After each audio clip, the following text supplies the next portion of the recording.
name is Teri Anderson. I've taught here at Wheeler High School for 36 years, and I've thoroughly enjoyed it. It's great coming to work every day. I'm a high school math teacher. And I teach calculus, Calc 1, Calc 2, Algebra 2, Algebra 1, and I've taught all the different classes actually, because I've also taught chord math, pre-algebra, I've taught consumer math, a lot of things throughout the years. Hi, my name is Allison Serrano. I've been a student of Miss Anderson for 2 years now. Miss Anderson is one of the most hardworking people that I know. She's just always doing something. You know, I've never met somebody more devoted to her students.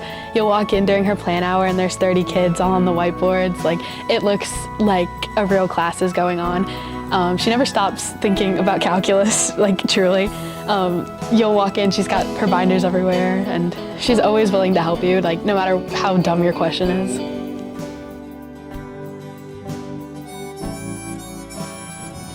Has teaching always been your main passion? Yes, teaching has always been my main passion. My dad tried to talk me out of it when I was trying to pick a career, and he said, because he was a teacher for a year and then went into the mills where there was more money. And I told him I wanted to be a teacher. He goes, oh, can't you figure out something else you might want to do? Because not as lucrative as other jobs. But after I got into it, he realized I picked the right profession. So yeah, that's always been my passion. Has there been anything else that's been part of your life? My horses, of course. My horses have been a big, huge part of my life. Change, change, change, change, change, change, change, change, change, change, change, change, change, change, change of food. When we moved in to the house that I live in currently now, I was 5 years old, and my next door neighbors had horses, and I always wanted them, and I begged and begged and begged, until finally my parents allowed me to get my first horse. Did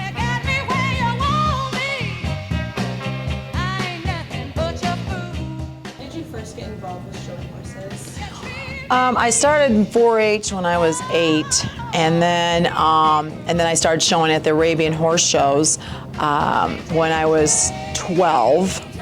But actually I did a lot of open shows before then. There's different levels and so forth, so you have like your backyard shows and then you have your Class A shows. So I actually started showing for the first time when I was 9 in 4-H, and then it just kind of has escalated throughout the years. So what exactly is 4-H? 4-H is just, if you notice, like the county fairs all have 4-H's, you know, and they have pigs, they have cows. Well, there's the horse division also. So, and that's where I met a lot of my friends for horse friends. I call them my horse friends. Those are my first group of horse friends. So it started off in 4-H with meeting those people, and then I decided I wanted to show at like Class A Arabian shows, so that went into the next level. And so it grew as time went on. What's your favorite like childhood memory from like riding horses? Like, oh, a trail riding with the Lake County Bridle and Saddle Club. It was a group of it's one of those I said my horse friends. It's another group of horse friends. It was just a great group of people, and we used to. We'd go camping and with our horses, and we'd play football on horseback. Crazy. We would go trail riding at midnight at night, going down the trails, which I still don't know how we didn't get killed riding our horses, and a horse is not going crazy, but Flicka, here she goes, she was awesome. Swimming on our horses, that whole group, we did so many things. Roman riding, that meant that we would take 2 horses and put them next to each other and then stand on their backs and see how long we could get that, we'd have them cantering and see how long we could stay on, like standing on these horses' backs. I don't know how, we played chicken fights on horseback. A tag, basketball, you name it. Whatever sport you could play on the ground, we played on horses. It was a little scary at times, but we did.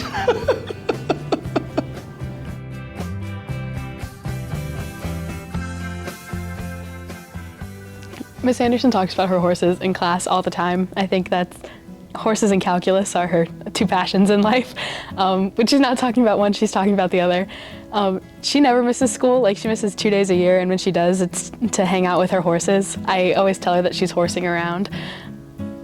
When she got her new horse, Gladys, she missed a couple days to, get her acclimated. And when she came back, we had drawn Gladys all over her boards. And she also will ask for our input on how to decorate her stalls for her horse shows. She did a Barbie theme with Gladys this year, and we helped her pick out blankets and decorations and all that fun stuff.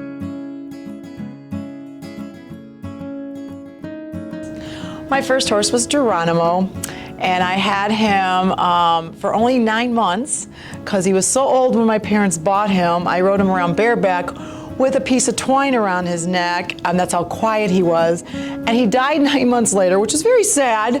And then I got Flicka, and Flicka I had till she was 31. I showed all my 4-H years with her. She was a horse that I used to swim. We used to jump off her butt as a diving board into the ponds. I used to, what they called gaming, which is when you go around barrels at speed. It's not great, it's not judged on the way the horse performs, it's on speed. I did a bunch of gaming on her. I won my first big trophy on her. I won my first big high point. There was this high point trophy that sat at this one tack shop when I was a kid. I'll never forget this. I'm like, I want to win that trophy. It was so pretty. And I won it that year, and I was so excited. But I had Flicka, I showed her in everything possible. What horse do you have now? I have 3 right now. I've got Max, who's 22, and he's semi-retired. He might go to the fair this year, Lake County Fair. We'll see. His legs, I'm not too sure about. I have Oscar, who's 31, who's still a pain and has always been a pain his whole life. But I love Oscar. And then Gladys was named after my Jeep Green Gladiator. She's quite the character.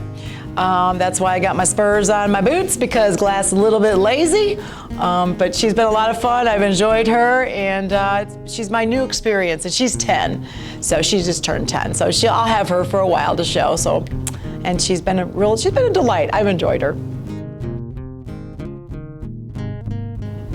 Who have your trainers been, and like how many have you had? I started with Mary Ann Jelenic. And she taught me how to ride Flicka.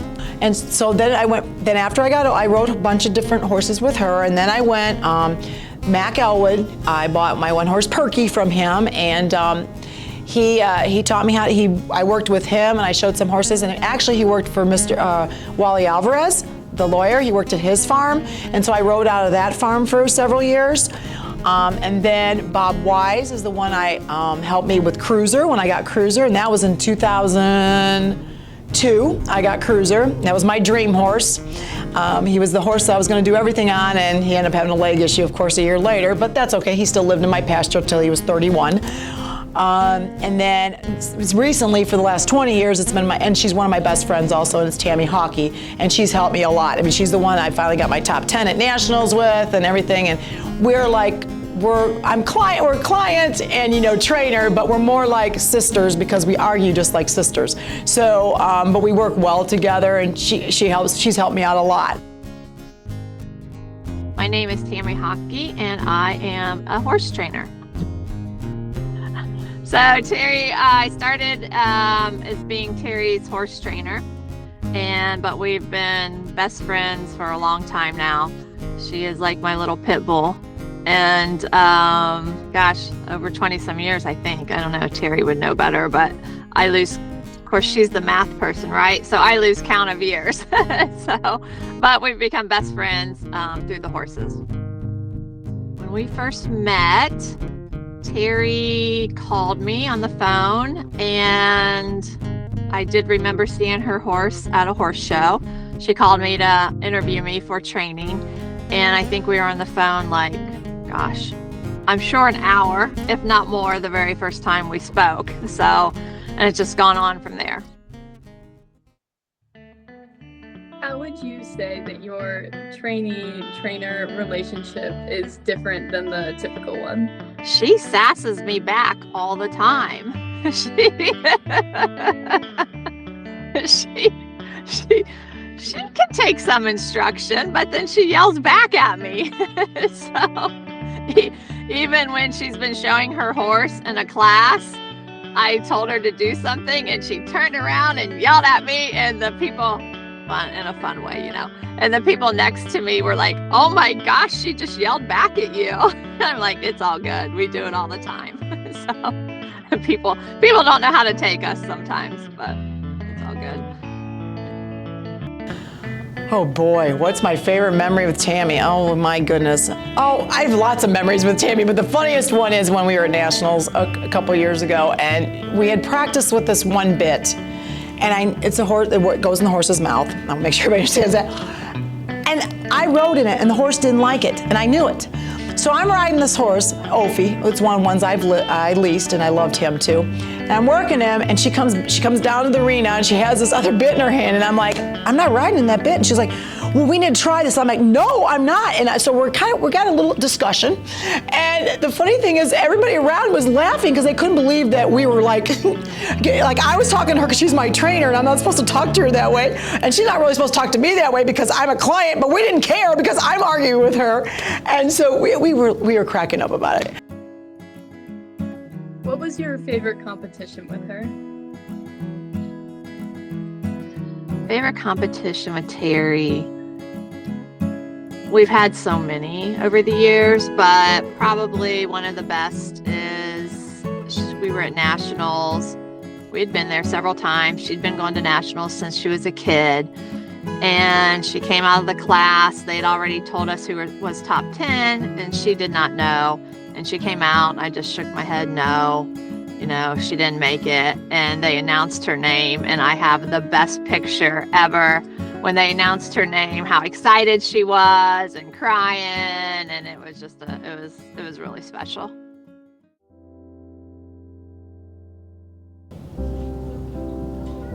How has the horse community changed over the years? It's not, lately it hasn't been as family friendly. Because the people have gotten too serious. Like they're not remembering it's a family horse and to have the enjoyment of being camaraderie, people being with people. I will say though, I went to a horse show about 2 weeks ago, and I went to Iowa, and I'll tell you, that was the most home welcoming show I've been to in a long time. People were helping each other out. We were all laughing. I don't even know half those people. We sit and talk. It was just like it used to be, and that's what it needs to be. The problem is people have gotten so worried about the prize and not the journey to get there. And I mean, part of the excitement of showing your horse and winning is preparing it and knowing you've prepared it for your best of your ability, and then go for it, you know. And people just want to get the first place and not put the time and the work in. They want to hand out, they want to give them money, and maybe hopefully they think money's going to make it. And some people, yeah, that does. But people have forgotten that there's a lot more to the showing experience than just winning or showing in the arena. There's so much more outside of that. The socialization, the little dinners, the whatever, I mean, just the little stuff. The horse community has changed so much. That's a really hard one to answer because there's so much. But as Teri and I were talking, basically, you really, to be competitive these days, you do need a trainer to help you with that. It's not quite the backyard family horse anymore. We don't have a lot of smaller local shows that we can compete in anymore. It's all gone regional and national. It's very tough. Our trainers are now so diverse in one category, be it English. Most of them just do that. Some just do Western. Some just do the hunter, where everybody used to do a little bit of everything. And it's just become, it's super expensive for one, but I think everything gets expensive. But yeah, it's really, it's hard to do it on your own. Teri's hanging in there and doing a good job. And I think she's having fun as well with Gladys.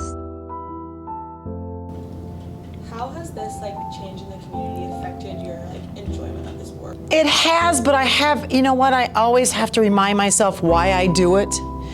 And, because I can get aggravated, when I see people are being, just jerky about stuff and not, so intense. I mean, yes, you all know me, I'm an intense person and I want to do well and I want to win. But you gotta also have fun while you're doing it. And if I'm not having fun, and I have some friends that are they're crazy when it comes to everything has to be perfect. I'm like, all right, guys, we need to remember why we're doing this. And we're showing live animals. They're not gonna be perfect all the time. Are we perfect all the time? They're not gonna be perfect either. So you have to life's always changing. I don't say that I like the change for some of the stuff, but you kind of either you like it and you kind of go with it and enjoy yourself, or you just, you quit, or you complain about the whole time, and that kind of defeats the whole purpose. So I'm not gonna do that. I'm gonna have fun. And no one ruins my fun. No one. How has Miss Anderson impacted your life? Miss Anderson has impacted my life by just always being there for me. I never thought that I would pass calculus. If you saw August me of my junior year, I was drowning, but I went to her after school for help. She was always there to help me. And even non-calculus related things, I could always just talk to her and she would listen and then give her input, obviously.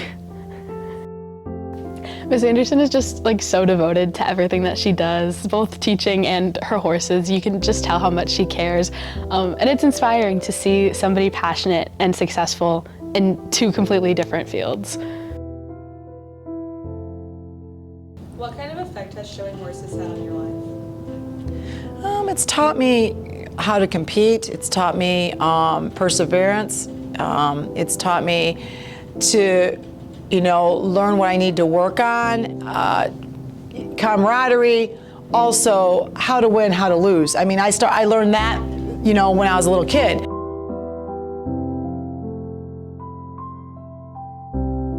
How do you think riding horses and showing horses is a beneficial activity that other people should get involved in? Why should they? Oh, I call it, I'm telling you, it is the thing that I do to relax.